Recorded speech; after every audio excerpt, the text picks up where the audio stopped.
सुरुवातीलाच एक मोठी बातमी आपण पाहूयात। 21 ऑगस्टला केंद्रीय मंत्रिमंडळाच्या विस्ताराची शक्यता आहे अशी माहिती सूत्रांकडून मिळते।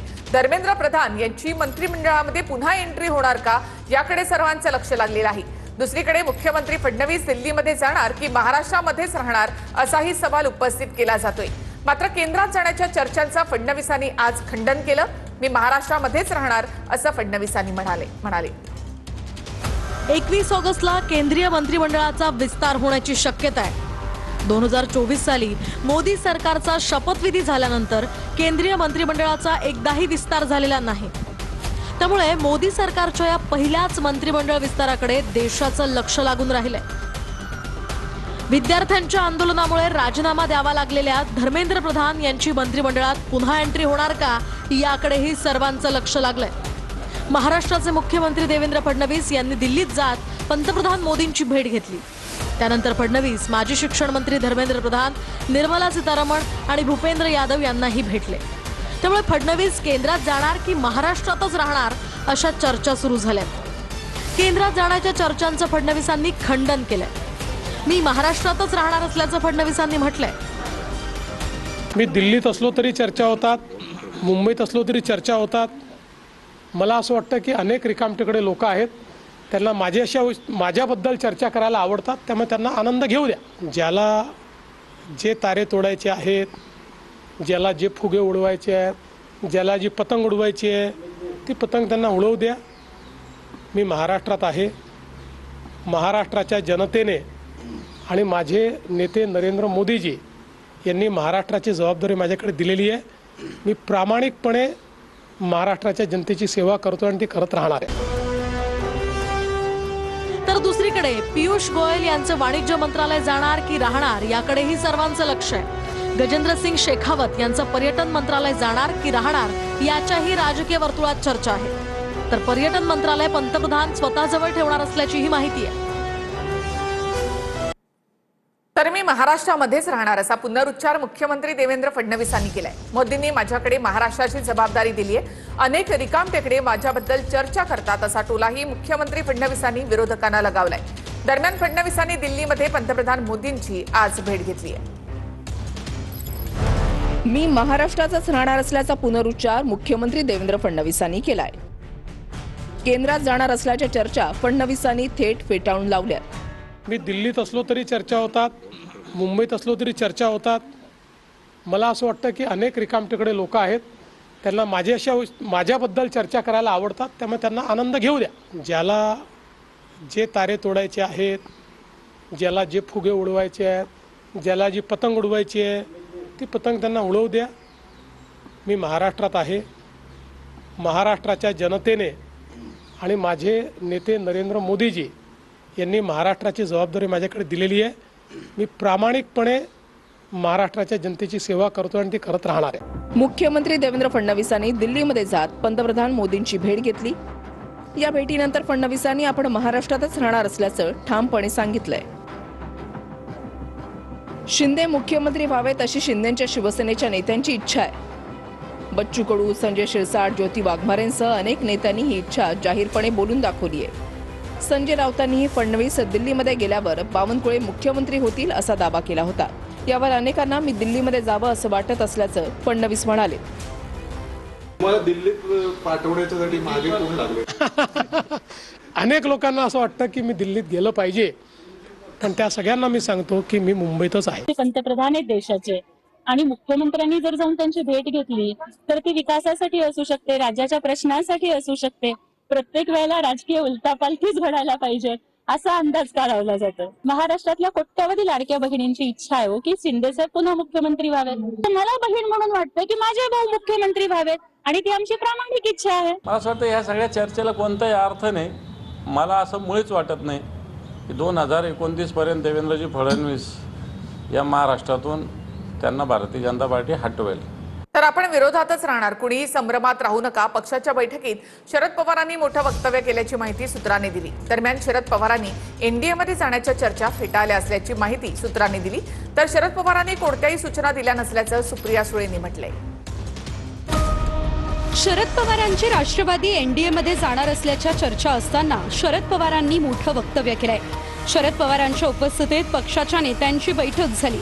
या बैठकीत पवार काय म्हणाले ते पहा। आपण विरोधात आहोत, कुणीही संभ्रमात राहू नका। आपल्याला पुढे सुद्धा जोमानं काम करायचंय। पक्षाच्या आणि संघटनेच्या वाढीसाठी जोमानं काम करा। तरुणांना जास्तीत जास्त सहभागी करून घ्या। जेनझी आंदोलनानंतर तरुणांकडून अपेक्षा वाढल्यात। पक्षात तरुण आणि अभ्यासू प्रवक्त्यांना संधी दिली जाईल असं पवार म्हणाले। काही दिवसांपूर्वी शरद पवार सुप्रिया सुळेंसह पंतप्रधान मोदींना भेटले होते। त्यानंतर सुप्रिया सुळेंसह राष्ट्रवादीच्या 8 खासदारांनी पंतप्रधान नरेंद्र मोदी यांची भेट घेतली। त्याच दरम्यान सुप्रिया सुळे अमित शहांनाही भेटल्या। सुप्रिया सुळेंच्या कन्येच्या रिसेप्शन सोहळ्यामध्ये पंतप्रधान नरेंद्र मोदी आणि अमित शहा या दोघांनीही हजेरी लावली। त्यानंतर पवारांचे राष्ट्रवादी एनडीए मध्ये जाणार अशा जोरदार चर्चा रंगल्या। त्यातच पवारांनी आपण विरोधातच आहोत असं सांगितलं।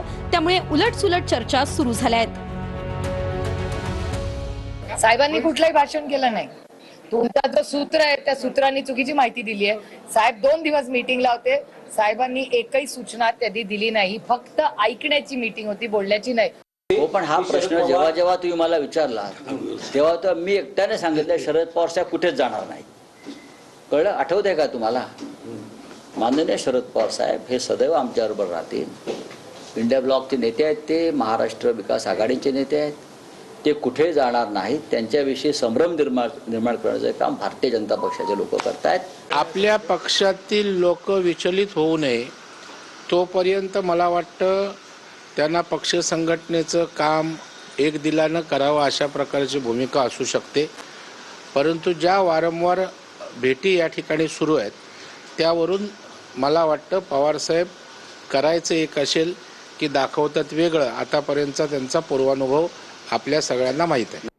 भाजपची नवीन राष्ट्रीय कार्यकारिणी जाहीर करण्यात आली आहे। या कार्यकारिणीमध्ये महाराष्ट्रामधून 5 चेहऱ्यांना मोठी जबाबदारी देण्यात आली आहे। त्यामध्ये विनोद तावडेंसह भारती पवार, पियुष गोयल, शिवप्रकाश आणि प्रीती गांधी यांना जबाबदारी देण्यात आली आहे। दरम्यान यूपी निवडणुकांच्या पार्श्वभूमीवर युवा चेहऱ्यांना समोर ठेवून हा निर्णय घेण्यात आला आहे। भाजपच्या नवीन राष्ट्रीय कार्यकारिणीची घोषणा झाली। या कार्यकारिणीमध्ये महाराष्ट्रामधून 5 चेहऱ्यांना मोठी जबाबदारी देण्यात आली आहे। विनोद तावडेंना राष्ट्रीय सरचिटणीस पदावर कायम ठेवण्यात आले। पियुष गोयल यांची कोषाध्यक्षपदी नियुक्ती करण्यात आली। भारती पवार यांची राष्ट्रीय उपाध्यक्षपदी नियुक्ती झाली। शिवप्रकाश यांची राष्ट्रीय सहसंघटन मंत्री या पदावर फेरनिवड करण्यात आली। सोशल मीडिया सहसंयोजक म्हणून प्रीती गांधी यांना संधी देण्यात आली। नितीन नबीन यांच्या अध्यक्षतेखाली हा मोठा फेरबदल करण्यात आलाय। 45 वर्षांच्या नितीन नबीन यांनी 50 वर्षांच्या आसपास वय असणारे चेहरे संघटनेमध्ये ठेवले आहेत। 2027 मधील उत्तर प्रदेश विधानसभेची निवडणूक डोळ्यासमोर ठेवून हे बदल करण्यात आले आहेत। युवा चेहऱ्यांसह 12 महिलांना संघटनेमध्ये स्थान देण्यात आलं। भाजपने 13 उपाध्यक्ष आणि 8 महासचिव नेमले आहेत। स्मृती इराणी आणि वसुंधरा राजे यांनाही राष्ट्रीय कार्यकारिणीमध्ये स्थान देण्यात आलं। राष्ट्रीय कार्यकारिणीमध्ये उत्तर प्रदेशच्या सर्वाधिक 6 पदाधिकाऱ्यांना संधी देण्यात आली। दिल्लीचे 6, महाराष्ट्राचे 5, राजस्थानचे 3, बिहारचे 2, केरळचे 2 आणि इतर राज्यांमधून प्रत्येकी एकाला संधी देण्यात आली आहे। मला अतिशय आनंद आहे की राष्ट्रीय अध्यक्ष आमचे श्री नितीन नबीनजी यांनी एक नवीन टीम घोषित केलेली आहे। अतिशय चांगली टीम आहे। अनुभवी आणि नवीन अशा दोन्ही प्रकारच्या लोकांचं कॉम्बिनेशन केलं आहे। महाराष्ट्रातनं जे लोक या राष्ट्रीय टीममध्ये आले त्यांना तर शुभेच्छा देतोच, पण एकूणच संपूर्ण नॅशनल टीमला मनापासून शुभेच्छा देतो। ओबीसी मंत्र्यांची गोंडस मुलं आणि पैसा पाहून मराठा मुली त्यांच्या घरामध्ये घुसतात असं आक्षेपार्ह वक्तव्य नवनाथ वाघमारेंनी केले। नवनाथ वाघमारे याला दिसेल तिथे ठोकणार असा इशारा मराठा क्रांती मोर्चा समन्वयक चंद्रकांत भोसले यांनी दिला आहे। मराठा समाजातल्या महिलांबद्दल ओबीसी आंदोलक नवनाथ वाघमारेंनी आक्षेपार्ह भाषा वापरली आहे। ओबीसींच्या मंत्र्यांची गोंडस मुलं आणि पैसा पाहून मराठ्यांच्या मुली ओबीसींच्या घरात घुसतात असं वक्तव्य नवनाथ वाघमारे यांनी केलंय। यावर नवनाथ वाघमारेला दिसेल तिथे ठोकणार असा इशारा मराठा क्रांती मोर्चा समन्वयक चंद्रकांत भोसले यांनी दिलाय। काल स्वतः बावनकुळे साहेबांनी सांगितले माझी सून मराठा आहे, माझी बायको कुणबी आहे, त्यांच्या घरात सगळे सोयरे घुसले असतील आणि बावनकुळे साहेबांचे एकट्याच्याच नाही अनेक मंत्र्यांच्या घरात मराठ्यांच्या मुली घुसलेल्या आहेत। म्हणजे ओबीसींच्या मंत्र्यांचे गोंडस मुलं दिसले